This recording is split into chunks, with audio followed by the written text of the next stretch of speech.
कदी प्यो दी जुत्ती साफ कीती हो के नहीं हो और तेनों शर्म आंदी। हजरत साहब ईदार है माशाअल्लाह, अल्लाह साड़ी किस्मत फरमा दे। एक बार उच्ची आमीन कह छड्डो। आ कई नौजवान इन्ना 4-5 दिन पहला इन्ना टेलीफोन खड़का देना है अपने बेलियां नु अपने यारां नु, आंदा हां की लैके दियां मेरी जान भी हाजिर। एक बार बोल मैं की लैके दियां।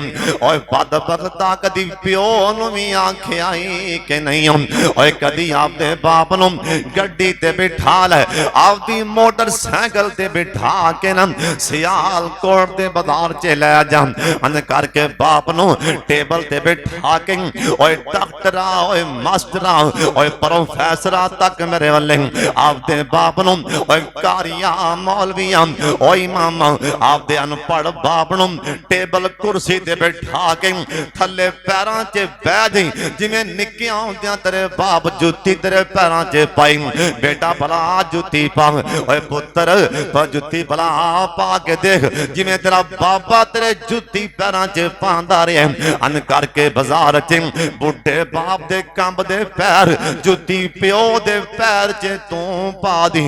आखी अब्बा जी भला जुत्ती आप ओ ला के आखी अब्बा जी भला पाओ। और सियालकोट दे मेन बाजार च और सियालकोट दी जुतियां वाली दुकान ते और तेरा दाढ़ी मोन बाबा और सिगटा पीने वाला बाबा सियालकोट दे बाजार च दुकान ते तू जुती पैर च पाएगा, जमीन ते तेरा बाबा हस पैगा, सतमे आसमान ते रहमत भी मुस्कुरा पवेगी। जमीन ते बाबा मुस्कुरा पैगा, सदमे आसमान ते रहमत भी हस पैगी। इस करके सोने अज अज नियत करके जाओ, मर जाएंगे सड़ जाएंगे, आपदे प्यो दी अखां च अखां नहीं पावांगे। क्यों? अल्लाह पाक दा हुक्म है बाप दे अगों नहीं बोलना, अखां च अखां नहीं पाना। हजरत साहब सुन लो और तिन्ना बंदियां दी दुआ अल्लाह ने एडवांस ही कबूल फरमा ली। तो आखना 3 बंदे कौन ने? अदर जी सुन लो, इंदा जो एक मुसाफर बंदा जिवें मैं तुहाडे कोल मुसाफर आया, मैं दुआ देन लगा अल्लाह जिन्ने भी बाप दे गुस्ताख ते नाफरमान ने फरमा बरदार बना दे। अल्लाह मुसाफर दी दुआ रद्द नहीं कर दे। और दूसरा मजलूम आदमी अल्लाह मजलूम दी बददुआ रद्द नहीं कर दे। ते तीसरा बाप और जिंदा बाप इधर तक मेरे वाले ना अगा पिछा धक्के खा, तेरा वकत दा वली घर प्यो बैठा ही, वकत दा वली प्यो बैठा ही, क्यों धक्के खांदा फिरना? प्यो दे पैर फड़, प्यो दे पैर चुमो, प्यो दे पैरां च बह। जिंदा बाबा जिंदा बाप अपने पुतली दुआ चल मंगी। सरकार आख्या अल्लाह प्यो दी दुआ भी एडवांस ही कबूल फरमा लईए। घर मुंडे प्यो दे ना फरमान, प्यो बुलांदा इदी जान छड्डदा मोबाइल दी। हां की आना है? अखां मोबाइल वाले। प्यो मरदा ते मरीज है, 4 बजते पे पता ही इन्हू परवाह को नहीं बाप दी। किते जान दी कोई लोड़ नहीं। वक़्त दा सब तो वड्डा वली घर च प्यो। हालांकि मां दी कितनी शान है, सुन लो। नुखबातुल हदीस तो लैके बुखारी दी आखिरी हदीस तक एक भी रवायत नहीं मिलती, एक भी रवायत कि अल्लाह मां दे हाथ खाली नहीं मोड़ता। एक भी रवायत नहीं मिलती अल्लाह मां दे हाथ उठ जान अल्लाह रद्द नहीं करता। हदीस ना होए मैं जिम्मेदार हूं।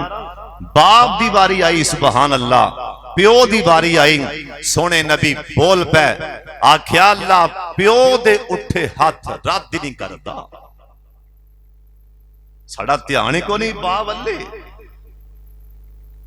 प्यो नू घूरियां पांदे ने, प्यो नू आने कटदे ने।